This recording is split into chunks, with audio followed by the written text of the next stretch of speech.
Des outils qui peuvent faire peur, autant qu'une simple consultation, une appréhension qu'ont de nombreuses femmes avant de voir un gynécologue. Pour dédramatiser et rassurer, quoi de mieux qu'une BD, colorée et accessible. Un voyage en gynécologie, c'est son nom. Toute femme, un jour ou l'autre, aura affaire à la gynécologie ou à l'obstétrique, d'une façon ou d'une autre. Et c'est vrai que pour les jeunes femmes, c'est quelque chose d'un peu angoissant, d'autant que parfois, encore une fois, on a dit qu'il faut faire un frottis, par exemple, à 18 ans. C'est plus du tout le cas. Donc il fallait qu'on remette vraiment l'église au milieu du village en disant voilà ce qui est nécessaire au niveau de la prévention, au niveau du dépistage, voilà ce qui est facultatif, et voilà surtout comment aborder les choses. Vous avez votre mot à dire, vous pouvez consentir à un examen ou ne pas consentir, réexpliquer ce genre de choses de façon à ce que, justement, on arrive à cette gynécologie apaisée. Le docteur Waterloo a supervisé le projet.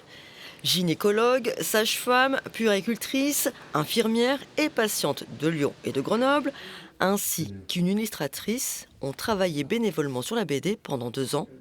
Choix des mots et des dessins en une 50aine de pages.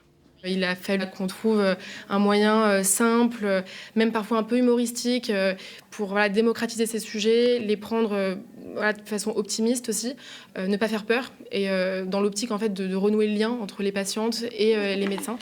Donc, La BD, tirée à 21 000 exemplaires, a été distribuée partout en France. Elle peut aussi être téléchargée gratuitement sur le site de l'assurance maladie ou via ce QR code. Un tome 2, consacré aux violences faites aux femmes, est en cours d'écriture.